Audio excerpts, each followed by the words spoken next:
और चलिए इस वक्त बड़ी खबर जम्मू कश्मीर से आ रही है, वो आपको बता दें। जम्मू कश्मीर में टेरर फंडिंग का भांडाफोड़ हुआ है।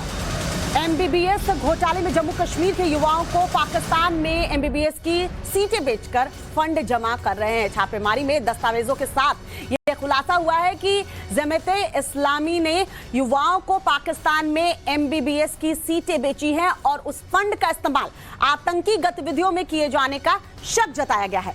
पुलिस, जमीयत और आतंकवादी संगठन जम्मू कश्मीर स्वतंत्रता आंदोलन के बीच संबंधों की जांच भी कर रही है। तो पाक में मेडिकल सीट बेचने को लेकर टेरर फंडिंग का मामला सामने आया है। प्रदीप दत्ता हमारे सहयोगी इस वक्त हमारे साथ जुड़ चुके हैं। प्रदीप, पूरा मामला समझना चाहेंगे, किस तरीके से यह खुलासा हुआ और आगे जांच का एंगल क्या क्या रहने वाला है? देखिए, एक पुराना केस था जिसको लेके जम्मू कश्मीर पुलिस ने एक दो जगह पे ठिकानों पर जम्मू में रेड करी, लेकिन रेड के दौरान उन्हें कुछ ऐसे दस्तावेज बरामद हुए जिससे उन्हें पता चला कि जमात इस्लामी जो कि एक बैंड आउटफिट है, वो अभी भी एमबीबीएस के जरिए लोगों को बाहर भेजती है, उनसे पैसे लेती है और उसके बाद वो जो पैसा आता है तो बताया जाता है शायद वो टेरर फंडिंग के लिए इस्तेमाल किया जाता है। क्योंकि ऑलरेडी हमने देखा है कि ये एमबीबीएस कैंप जो था ये एक साल पहले जो बस्ट हुआ था कश्मीर, वादी कश्मीर में देखा गया था किस तरीके से हुर्रियत के लोग यहाँ से लोगों को बेचते थे पाकिस्तान और उनसे उस एमबीबीएस सीट को 15 लाख से 20 लाख के करीब बेचा जाता था। क्योंकि ये सीट जो थी पाकिस्तान ने रखी थी उन आतंकवादियों के बच्चों के लिए, ताकि उनको पाकिस्तान लिया जाए और वहां आतंक की ट्रेनिंग दी जाए, उनको टेरर ट्रेनिंग कैंप में ट्रेन करके वापस भारत भेजा जाए, क्योंकि एक इस कवर की तरह यूज किया जाता था। लेकिन आने वाले दिनों में देखा गया कि हुर्रियत के लोग इसको बेचना शुरू कर दिया उन्होंने, और उसमें आधा पैसा वो खुद के पास रखते थे और आधा पैसा जो था वो टेरर फंडिंग के लिए इस्तेमाल किया जाता था। लेकिन पिछले कुछ दिनों से जम्मू में भी लगता है कि ये चल रहा था सिलसिला, और ये जब कल उन्होंने रेड की, उन्होंने 2-3 ठिकानों पर रेड की। एक तो सुजवा के इलाके में रेड की, दूसरा दलपतिया में की, तीसरा उन्होंने तालाब खटी का एरिया में की। जब तालाब खटी का एरिया में वो रेड कर रहे थे, रेड के दौरान एक तो उन्हें जमात इस्लामी का डॉक्यूमेंट्स मिले, दूसरा उनको एमबीबीएस के फॉर्म जो कि पाकिस्तान मेडिकल कॉलेज के है, उसके अलावा काफ़ी और डॉक्यूमेंट्स भी उनको मिले। इससे ये पता चलता है कि जमात इस्लामी अभी भी यहाँ पे जो एमबीबीएस के नाम पे लोगों को पाकिस्तान भेजा जाता है और पैसे जो इकट्ठे किए जाते हैं उसको टेरर फंडिंग के लिए इस्तेमाल किया जाता है। इसको अभी पूरी तरह से इन्वेस्टिगेट किया जा रहा है। एक शख्स को इसमें गिरफ्तार कर दिया गया, दूसरा शख्स अभी भी फरार है, और ये बताया जाता है ये शख्स जो है बेसिकली डोडा बलेसा का रहने वाला है, लेकिन इसका यहाँ रिहाइश जो थी तालाब खटी का एरिया में थी। पुलिस अभी पूछताछ कर रही है।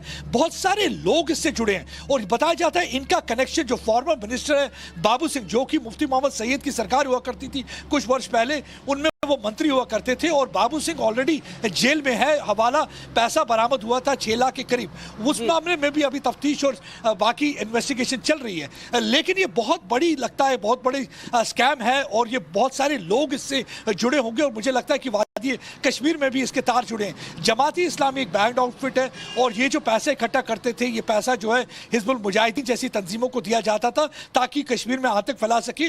और जब से बैन किया गया था और जब से इन पर नकेल कसी गई थी, काफी एनआईए ने रेड किए थे वादी कश्मीर में, उसके बाद से थोड़ा शांत बैठे हुए थे। लेकिन किसी को यह अंदेशा नहीं था कि ये जम्मू में भी रैकेट चला रहे हैं। ये किसी और केस में तफ्तीश करते हुए जब पुलिस ने रेड की तो उस दौरान जो ये डॉक्यूमेंट्स मिले हैं तो मेरे ख्याल से वो हैरान करने वाले हैं, जिससे पुलिस ने अब फर्दर इन्वेस्टिगेशन शुरू कर दी है और पता चलेगा कि कितने और लोगों अब के इस तार जुड़े एंगल से भी जांच हो रही है, क्योंकि आप कह रहे हैं जांच किसी और विषय पर हो रही थी और उसमें जांच होते होते ये जो है खुलासा, बड़ा खुलासा हुआ है। तो अब इस विषय पर जब जांच शुरू होगी तो और भी कई खुलासे होंगे। बने रहिए प्रदीप, आप हमारे साथ। जम्मू कश्मीर से ही एक और बड़ी खबर आ रही है, पहले वो दर्शकों को बता दें।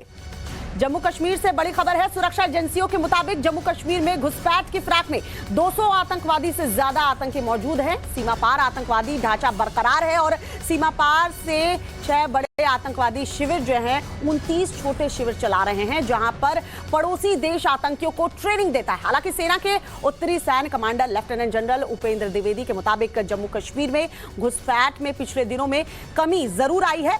लेफ्टिनेंट जनरल द्विवेदी के मुताबिक जम्मू कश्मीर में प्रशिक्षित आतंकवादियों की संख्या घट रही है और इस साल अब तक 21 विदेशी आतंकवादियों का सफाया जो है किया जा चुका है। एक तरफ हम देख रहे हैं कि किस तरीके से जम्मू कश्मीर में सेना जो है वो ऑपरेशन चला रही है, दूसरी तरफ से पाकिस्तान की तरफ से नापाक हरकत जो है वो लगातार की जा रही है। प्रदीप दत्ता हमारे सहयोगी लगातार हमारे साथ बने हुए हैं। प्रदीप, ये जो बात सामने आ रही है कि 200 से ज्यादा आतंकी हैं जिनकी घुसपैठ कराने की फिराक में है, और उसमें देखिए तमाम कड़ियां जुड़ती जाएंगी। जो हमने टेरर टनल भी दिखाया था वो भी उसका एक हिस्सा हो सकता है।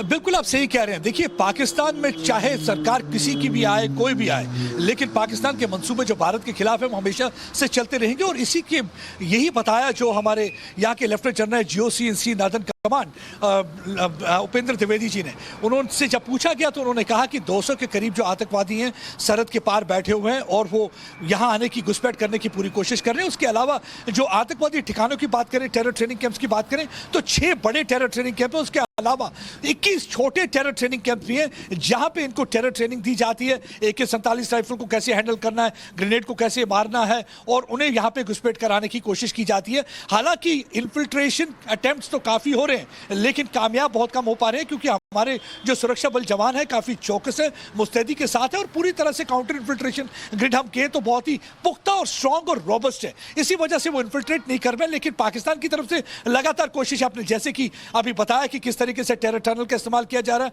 टेरर टनल का इस्तेमाल करने का मतलब ही यही है कि इन्फिल्ट्रेशन वो नहीं कर पा रहे हैं, अब ना ही इंटरनेशनल बॉर्डर से, ना ही वो इन्फिल्ट्रेशन कर पा रहे हैं लाइन ऑफ कंट्रोल से। यही वजह है, या तो वो ड्रोन के द्वारा हथियार फेंकने की कोशिश करते हैं या टेरर टनल का इस्तेमाल करके घुसपैठ करने की कोशिश करते हैं। हमने देखा कैसे कुछ दिन पहले जैश ए मोहम्मद के फिदाइन स्क्वाड, सुसाइड बॉम्बर्स जो हैं, एक टेरर टनल से आते हैं, सुंजवा में एक आर्मी ठिकाने पे अटैक करने की कोशिश करते हैं, जिसमें वो कामयाब नहीं हो पाते क्योंकि सुरक्षा बलों को उनके आने का पता चल जाता है। कॉर्डन के दौरान दोनों मारे जाते हैं 6 घंटे के ऑपरेशन में। लेकिन ये बात ये साफ होती है कि चाहे शहबाज शरीफ आए, इमरान खान रहे, पाकिस्तान इंटर सर्विस इंटेलिजेंस और पाकिस्तान आर्मी हमेशा यही चाहेगी कि यहाँ पे घुसपैठ करा के अमन अमान को खराब करें, क्योंकि पाकिस्तान एक चीज बचा नहीं सकता। कह सकते हैं कि पाकिस्तान जब तक अपनी नीयत साफ नहीं करेगा उसकी स्थिति सुधरने वाली नहीं। और कितनी भी कोशिश पाकिस्तान की तरफ से कर ली जाए, लेकिन भारत पूरी तरह से तैयार है और हमारे जवान उससे ज्यादा मुस्तैद हैं। और ये जो घुसपैठ कराने की फिराक में पाकिस्तान बैठा है, देखिए किस तरीके से संख्या भी घट रही है और किस तरीके से आतंकियों का सफाया भी भारत कर रहा है। बहुत बहुत शुक्रिया प्रदीप तमाम जानकारी देने के लिए।